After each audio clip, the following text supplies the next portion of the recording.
Thursday in the afternoon. Thursday, I don't care about you. Well, come again next Thursday afternoon. Thursday doesn't even start. Thursday night. Thursday's just got far to go. Thursday, watch the walls instead. We can make plans for Thursday night. Hi, everybody, and welcome to NSS. This is the Reynolds Report. Caitlyn Jenner is taking her motivational speaking and putting those words into a book. Yeah, when the speaking tour tanks, just write a book instead. Jenner is writing a memoir about her transformation, but it will also include many details about her life so far. Kate will be writing the book with Buzz Bissinger, the man who wrote Friday Night Lights. Pretty sure this won't be a pop-up book. Music's biggest night is right around the corner. The 58th Grammy Awards goes Monday, February 15th. And new announcements about this year's awards continue to arrive as the date inches closer. From the big-name performers scheduled to appear to a major scheduling shift. Here's what we know so far about this year's Grammys. For the first time, the ceremony will air live around the country. No tape delay for the Grammys this year. The ceremony will air live in the Pacific and Mountain time zones for the first year ever. This year's slate of Grammy performers includes Adele, whose album 25 took 2015 by storm, but missed the deadline for this year's nominations. Alongside nominees Kendrick Lamar, The Weeknd, and Little Big Town.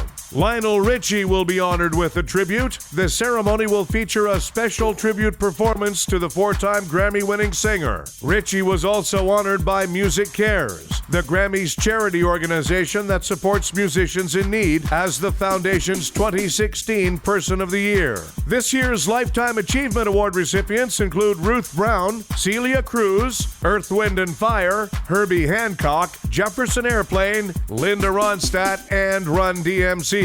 Once again, LL Cool J will host. The rapper returns to host the award show for the 5th year in a row.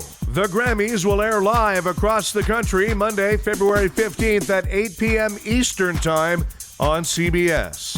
Having a little trouble keeping your New Year's resolutions together?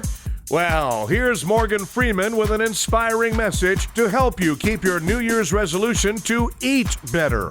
Morgan Freeman here to inspire you to keep your New Year's diet. Now, it's been a few weeks. By now, you're dreaming about Pop-Tarts and ham. And it feels like every food truck you pass says, "Come on, Tubby, you know you want a taco." Hell, I don't blame you. Food is what you turn to when you're stressed. And you're stressed because of your diet. That's called a conundrum. By now, you're so lusty for calories, hearing drum made you think drumsticks. Which leads to thinking about gravy, mashed potatoes, Kit Kats, and that nacho bar at 7-Eleven. Hell, I don't even think I'm inspiring you anymore. I probably made things worse. But you don't care, 'cause I'm Morgan Freeman, and I make everything sound beautiful.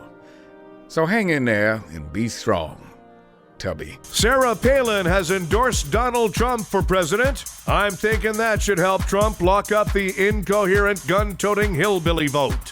Disney is searching for the next Han Solo. Yeah, they want someone who's cocky and can handle a mangy furball looming over him all the time. So I'm thinking Donald Trump. Spike Lee says he will boycott the Oscars, which is why the rest of Hollywood says they will attend the Oscars. Still more Oscar boycott news. An irate Fozzie Bear now says he will not attend the Oscars because the bear from The Revenant wasn't nominated. A new medical study says sleeping more on weekends can help reduce the risk of diabetes. Because the longer you sleep, the fewer onion rings you can jam into your mouth. Farmers reporting they're struggling to keep up with the massive demand for kale. You're welcome, replied white people. New research found that expensive hotels have more bacteria, mostly from Kardashians staying at them. They're making a prequel to the Die Hard movies with a younger actor in the lead, but they've announced that Bruce Willis will also appear. Yippee-ki-yay, Grandpa! Pakistan has removed its ban on YouTube. That sound you hear is people everywhere with video cameras and minimal talent shouting in triumph. Researchers have discovered that cocaine binging causes the brain cells to start eating themselves. And if you're Charlie Sheen, throwing the hotel furniture out the window. And Peter Gabriel and Sting are going to tour together. I can't wait, said your older cousin, who was edgy in the 80s but now works in human resources for Citibank. Thanks, everybody. We have a new episode of the Reynolds Report for you every weekday. Be sure to check out the Being Frank Show, Fridays at midnight on CHCH Television, Hamilton.